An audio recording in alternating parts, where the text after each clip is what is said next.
Nah,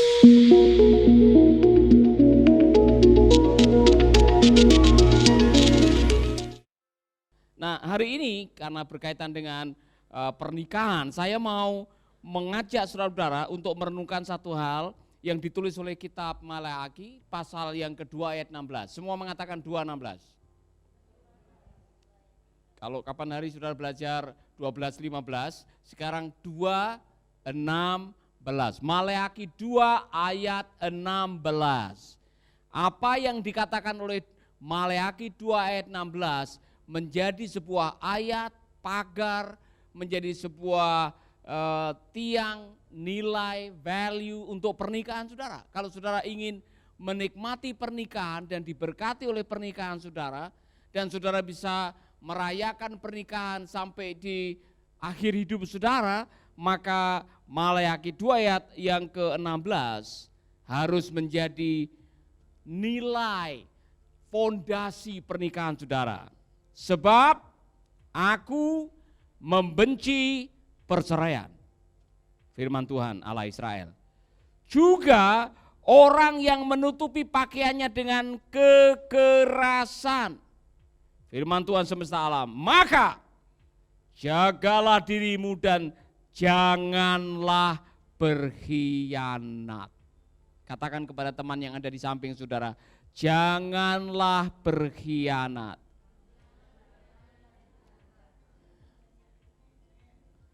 Karena pengkhianatan menghasilkan dua hal, KDRT, dan pada akhirnya membawa perceraian. Itulah sebabnya saudara-saudara, saya mau memberikan saudara tips pada hari ini 4 cara menghindari pengkhianatan.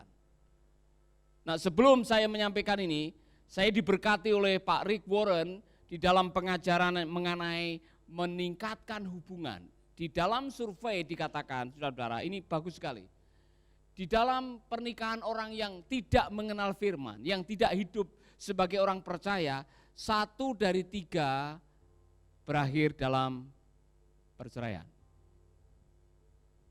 1 dari 3 pernikahan orang-orang yang tidak kenal Tuhan, 1 dari 3 berakhir di dalam perceraian.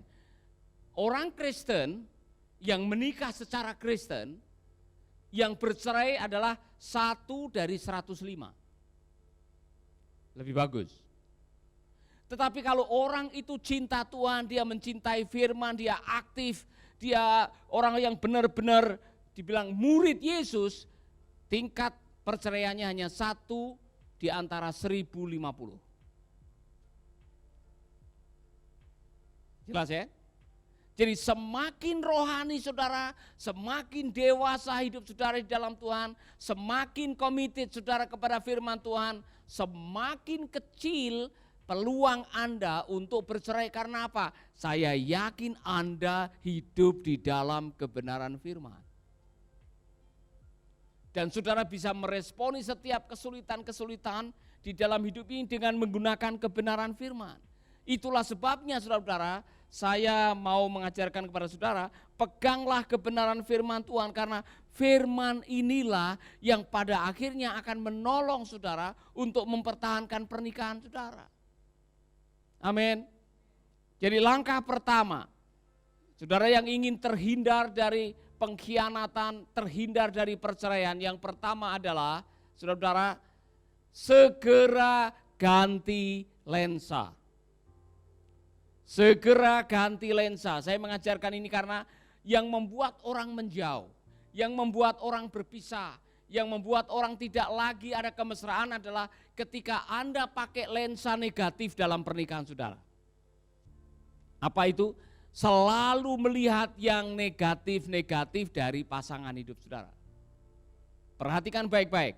Ketika suami hanya mencari kekurangan istri, dan istri mencari kekurangan suami, sebentar lagi saudara akan menjauh secara emosi. Ketika suami hanya mencari kelemahan yang negatif, yang tidak baik dari seorang istri, demikian juga sebaliknya, sebentar lagi saudara akan menjauh. Secara emosi saudara akan menjauh. Jadi mengapa ada orang yang selalu mencari yang negatif? Saudara dengar baik-baik. Ketika engkau berfokus kepada yang negatif, engkau akan menjadi orang yang bawaannya marah, penuh penyesalan, dan sebentar lagi Anda akan cari orang yang barangkali Anda anggap lebih positif daripada pasangan Anda. Waspadalah. Disitulah rawannya yang namanya pengkhianatan. Anda bisa berkhianat meskipun masih tidur satu kamar, saudara masih sama-sama makan di meja makan yang sama, setiap hari tidur di ruangan yang sama, tetapi ketika hatimu sudah berpindah ke lain hati, Anda sedang berkhianat. Amin. Jangan seperti Pak Didi itu, ya kan, di dalam sinetron yang baru itu, ya kan, ya. Kasihan Ibu Monica dikhianati. Ternyata suaminya sudah jatuh cinta sama Dokter Kori, ya kan. Kelihatannya mesra, kelihatannya baik, kelihatannya, tetapi di hatinya dia sudah ada wanita yang lain. Saudara-saudara, lambat atau cepat Anda akan bertemu dengan persoalan. Karena yang namanya pengkhianatan itu bukan warisan dari surga. Tuhan itu setia. Siapapun yang melanggar kesetiaan Anda akan berurusan dengan persoalan. Amin. Katakan kepada teman saudara, Allah itu setia. Maka dia mengatakan kalungkanlah kesetiaan. Jangan ada yang berkhianat karena pengkhianatan mengingkari nilai-nilai surga. Jadi kalau ada orang yang berkhianat, saudara akan menghadapi masalah, serius. Secara emosi saudara menghadapi masalah, secara jiwa saudara menghadapi masalah, rumah tangga Anda akan menghadapi masalah, dompet Anda akan bermasalah. Saya sudah melihat dan menyaksikan bahkan mengkonselingi pengusaha-pengusaha yang berkhianat, usahanya bangkrut. Kalau itu hamba Tuhan, pelayanannya hancur berantakan. Jadi jangan berkhianat. Caranya bagaimana? Pakai lensa positif. Tadi saya mengatakan yang namanya manusia itu selalu ada kelemahannya. Pasanganmu akan ada kelemahan, saya jamin 100%. Karena setiap manusia mengikuti hukum deterioration, hukum memburuk. Anda akan mengikuti hukum ini, ya kan? Suatu saat engkau akan menjadi pendengarannya mulai berkurang alias budek, penglihatannya berkurang alias picek, ya kan? Rambutnya akan rontok alias botak. Kemudian kekuatan saudara untuk berjalan tidak seperti dulu lagi, ya kan? Mau apa? Saudara mau apa? Tidak ada cara yang lain. Terimalah dia apa adanya, kekurangan dan kelebihannya. Amin. Jangan hanya mau mencari baiknya saja, terimalah kekurangan. Haleluya. Istri saya ini dulu lingkar pinggangnya 27. Waktu masih nikah, oh dia kecil sekali baru nikah. Anak 1, anak 2 masih tipis badannya ya. Sekarang tebal, saudara. Nah saya tidak bisa maksa dia untuk ditipiskan lagi. Saya sedang pikir kita pergi ke sana dioperasi supaya tipis lagi, ya kan? Tapi itu kan menghabiskan banyak duit. Daripada menghabiskan banyak duit untuk menipiskan badan, terimalah dia apa adanya. Tebal anggap aja tipis. Amin. Bisa menerima dia apa adanya. Haleluya. Bu Rina bisa menerima dia apa adanya. Walaupun gigi barangkali tidak ada semua. Saudara-saudara, ketika Anda menggunakan lensa positif, Anda ada kesempatan setiap hari untuk mensyukuri berkat Tuhan. Apabila Anda selalu memandang pasangan Anda dengan berpikir positif, bukan berfokus pada kelemahan kekurangan, tapi berfokus pada kelebihan, dia baik. Seburuk-buruknya orang ada kebaikannya. Sebanyak-banyaknya kelemahan orang pasti ada kelebihannya. Mau berfokus yang mana? Itu pilihan saudara. Amin. Haleluya. Apa yang terjadi kalau tiap hari saudara saling berfokus pada kekurangan? Saling mencela. Apa yang terjadi kalau tiap hari kerjaannya hanya saling mencela? Ya kan, misalkan, kamu nih orang yang tidak tahu berterima kasih. Yang satu akan bilang, kamu juga orang yang jorok. Ya kan? Satu lagi ngomong, kamu bilang apa? Kamu bilang apa saya jorok? Kamu lebih jorok.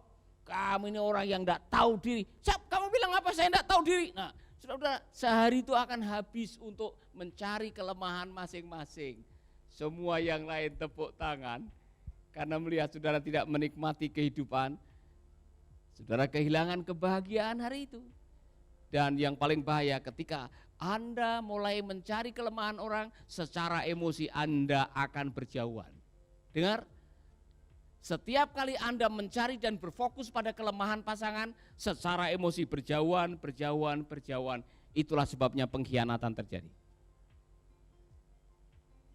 Jangan berkhianat, kata firman Tuhan. Amin. Haleluya. Yang kedua,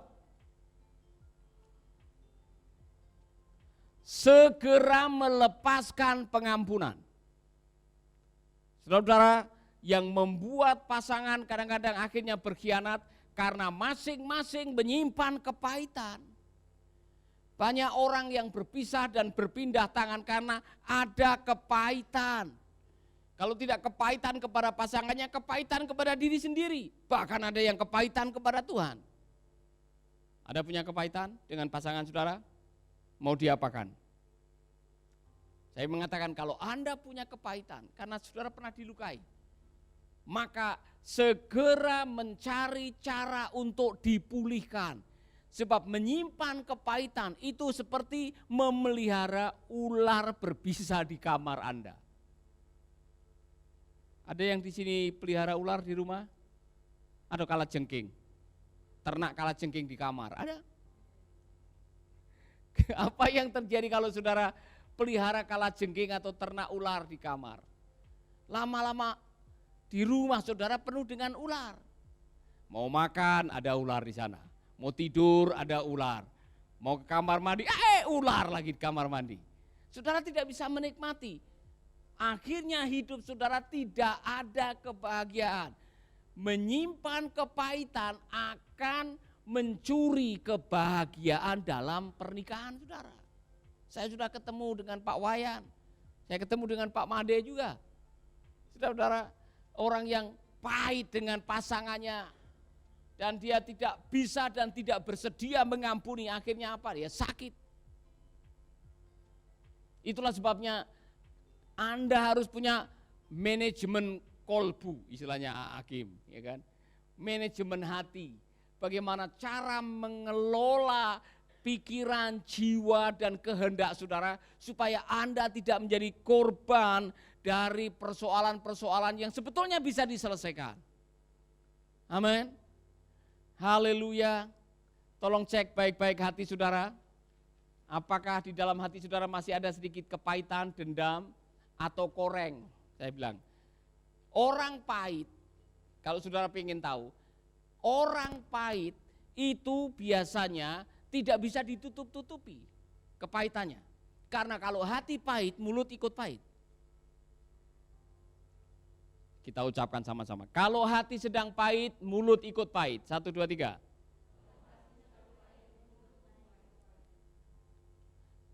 Kalau hati sedang pahit, mulut ikut pahit. Hurt people hurts. Orang yang terluka cenderung melukai. Maka tolong cek baik-baik perkataan pasanganmu. Kalau setiap kali jawab pertanyaan judes, ya kan? Jawabnya tidak enak didengar oleh telinga, orang Jawa bilang nyelekit, semua bilang nyelekit. Kalau ngomong nyelekit, artinya kalau ngomong nyakiti orang, berarti di dalamnya masih sakit. Saudara-saudara, kalau suamimu ditanya, Pak, kenapa baru pulang? Kenapa telat 2 jam? Bukan urusanmu. Dengar baik-baik. Harusnya dia bisa menjawab, oh macet di jalan. Kalau dia bilang, bukan urusanmu. Dengar baik-baik, ada nada tinggi dan kalimat yang menyakitkan, dia lagi sakit. Nah kalau orang sakit ketemu dengan orang sakit dan tidak ada usaha untuk memulihkan, saudara-saudara, sebentar lagi pernikahan saudara terancam pengkhianatan. Maka yang tahu dirinya sedang sakit, segera cepat memulihkan dirimu sendiri. Amin. Tidak usah menunggu orang lain. Dan jangan pernah ngeblame orang. Saya ini sakit hati begini gara-gara kamu. Hei saudara-saudara, satu-satunya orang yang membuat Anda sakit hati adalah dirimu sendiri. Loh, Pak, bagaimana maksudnya? Iya, karena kamu makan hati. Kalau kamu tidak makan hati, kamu tidak akan sakit hati. Amin. Saudara masih tidak percaya apa yang saya katakan. Tapi dia yang ngomongin, ya dia bisa ngomongin apa saja, termasuk seluruh kebun binatang diucapkan. Kalau Anda tidak makan hati, Anda tidak sakit hati. Anggap saja seperti angin lalu, anjing menggonggong, RW pun tersedia. Saudara-saudara, ketika Anda tidak bisa mengelola hati saudara dan membiarkan sakit hati bersarang, yang jadi korban banyak, bukan hanya pernikahan saudara. Anda sendiri akan merana, orang-orang yang tidak tahu urusannya ikut kecipratan, kena getahnya, dan pada akhirnya saudara akan mengakhiri hidup dengan wajah cepat tua. Orang yang menyimpan kepahitan sulit tertawa. Pernah lihat orang kepahitan? Kalau melihat dan menatap saudara orang yang sedang kepahitan gimana? Ya kan? Pernah ketemu dengan orang yang kepahitan? Tanya, mau kemana? Jangan lewat sini. Orang-orang seperti ini saudara-saudara, tidak lama lagi dia akan menderita penyakit seperti yang pernah saya katakan. Marah 5 menit, macet 6 jam. Perhatikan baik-baik. Maka kalau Anda marah, segera dibuang kemarahan saudara. Jangan dibiarkan bersarang di dalam hati sehingga matahari terbenam. Karena kalau Anda marah dan itu dibiarkan tidak segera diselesaikan, yang rugi adalah Anda sendiri dan sebentar lagi pernikahan Anda terancam. Berapa banyak pernikahan yang bisa diselamatkan kalau masing-masing mau melepaskan diri dari dendam, dari kepahitan, dan membaharui lagi hubungan. Katakan amin. Amin. Maka ampunilah pasangan saudara. Amin. Sudah mengampuni dia? Sudah mengampuni dia? Sudah bisa mengampuni dia? Amin. Tidak ada cara lain. Tidak ada cara yang bisa efektif memulihkan pernikahan yang retak karena kepahitan kecuali pengampunan. Maka masing-masing harus saling mengampuni. Hendaklah kamu saling mengampuni. Saya sudah menjelaskan berkali-kali apa itu mengampuni. To let it go. Atau apa? Send it away. Apa artinya? Lepaskan. Bebaskan. Send it away. Apa yang membuat berat? Kepahitan itu punya dendam. Sahabatnya amarah, saudaranya omong kotor. Kalau itu tidak segera dibebaskan, saudara akan menjadi korban. Dan sebentar lagi yang paling sial, yang paling merana, yang paling menderita, bukan yang bikin pahit, yang menyimpan pahit. Waspadalah. Amin. Haleluya. Pertama, cepat ganti lensa. Yang kedua, cepat mengampuni. Yang ketiga, segera membangun pagar kembali. Pagar yang sudah rusak, kalau dalam terjemahan atau dalam ilustrasinya Mazmur atau dalam perjanjian lama, Anda para suami bertugas membangun pagar supaya rubah tidak merusak kebun anggur saudara. Mengapa ada pengkhianatan terjadi? Karena ada pagar yang sudah rusak, sehingga Anda mengizinkan orang lain memasuki wilayah pribadi pernikahan saudara. Saya masih ingat Pak Timotius Arifin mengatakan begini saudara-saudara, perselingkuhan itu tidak terjadi ketika orang membuka baju dan celananya di tempat tidur. Perselingkuhan itu terjadi waktu Anda sudah membuka batas-batas kebenaran yang selama ini Anda jadikan pegangan. Waspadalah itu saudara. Ketika Anda sudah mulai membuka batasan-batasan, oh enggak apa-apa Pak, karena kan tetangga sebelah kanan selingkuh, belakang selingkuh, depan selingkuh, di kantor selingkuh, di gereja juga ada yang selingkuh. Jadi kalau saya tidak selingkuh Pak, saya nanti dibilang apa? Ketinggalan zaman. Apa yang Anda sedang lakukan? Anda sedang membuka batasan kebenaran dan mengizinkan kesalahan mendikte kelakuan Anda sebentar lagi akan terjadi. Oh enggak apa-apa. Saya lihat orang-orang yang selingkuh juga bahagia kok. Kan selingkuh itu singkatan dari selingan indah asal keluarga utuh. Selingkuh. Saya mau mengatakan kepada Anda, jangan main-main dengan yang satu ini. Karena selingkuh itu berkhianat.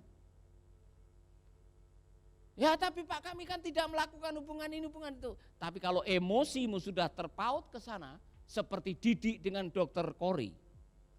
Tiap hari SMS. Ya kan? Bahkan kemarin malam dia menemui di restoran, saudara-saudara, dengan membawa cincin dan sebagainya. Istrinya masih hidup.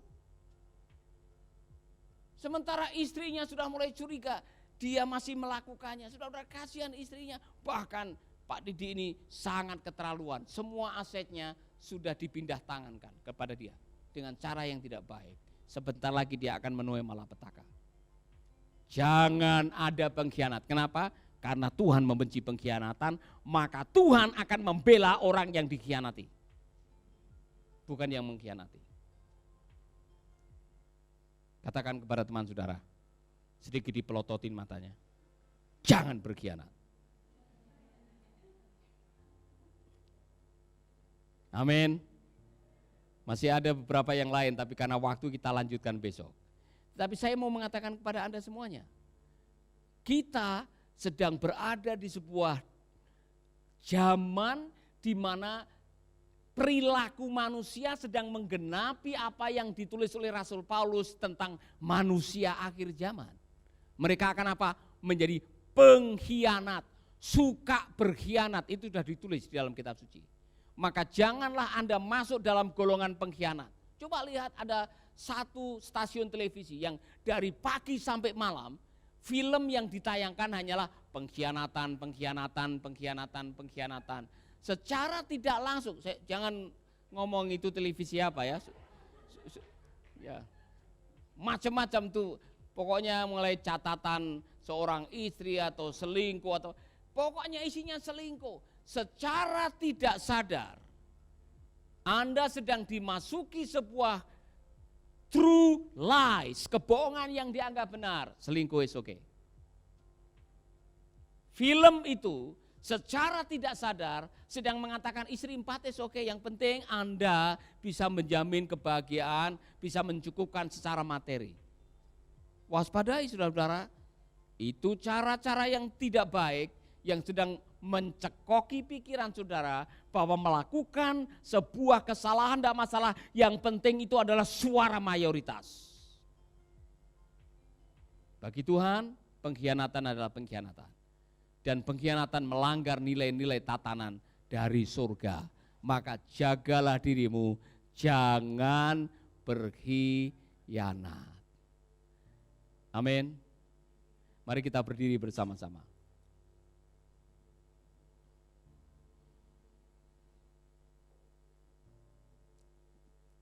Bapa kami di dalam surga, kami mengucap syukur untuk kebenaran firman-Mu. Terima kasih untuk kesempatan hari ini kami boleh mendengarkan kebenaran, mengingatkan kepada kami betapa pentingnya kesetiaan, karena itu adalah nilai-nilai dari kerajaan surga. Ajari kami untuk berpegang pada kebenaran, hidup dalam kesetiaan, menjalankan amanah dari Tuhan, sehingga melalui pernikahan kami banyak orang diberkati. Bapak Ibu saudara-saudara yang sudah menuliskan pokok-pokok doa, saya akan mendoakan saudara-saudara, taruh tanganmu di dada, yang sakit, yang saat ini sedang menghadapi pergumulan dengan keuangan, saudara yang sudah merindukan pemulihan pernikahan, saudara yang saat ini sedang mendambakan pertolongan Tuhan, apapun juga bentuknya, taruh tanganmu di dada, saya akan berdoa buat saudara-saudara. Mari kita bersama-sama datang kepada Tuhan, satukan hatimu, doakan saudara-saudara kita. Bapa kami dalam surga, kami berdoa buat saudara-saudara kami yang sakit, saudara-saudara kami yang sudah menuliskan pokok-pokok doa, apapun juga yang menjadi kebutuhan hidup mereka, bahkan apapun pertolongan Tuhan yang sedang dinantikan. Pagi hari ini di dalam nama Yesus, sembuhkan mereka yang sakit. Pulihkan mereka yang sedang membutuhkan pemulihan. Tuhan, secara khusus kami berdoa buat pernikahan-pernikahan yang bermasalah. Berikan kerendahan hati dan kemauan untuk kembali saling mengampuni, membereskan luka batin, dan mau menerima pasangan apa adanya. Secara khusus juga kami berdoa buat saudara-saudara kami yang terkena COVID. Jamah mereka Bapak, sembuhkan mereka. Bapak, aku berdoa untuk Bapak Presiden, Wakil Presiden, seluruh kabinet, aparat pemerintah, gubernur, bupati, wali kota, camat, semua stakeholder. Kami berdoa agar Tuhan memberikan hikmat, roh takut akan Tuhan, kesehatan, sehingga mereka bisa membuat keputusan yang membawa berkah bagi umat, bagi warga negara kami. Berkati hari ini Bapak. Terima kasih untuk kasih setiamu, terima kasih untuk pertolonganmu. Di dalam nama Yesus kami berdoa. Amin, amin, amin. Tuhan memberkati saudara.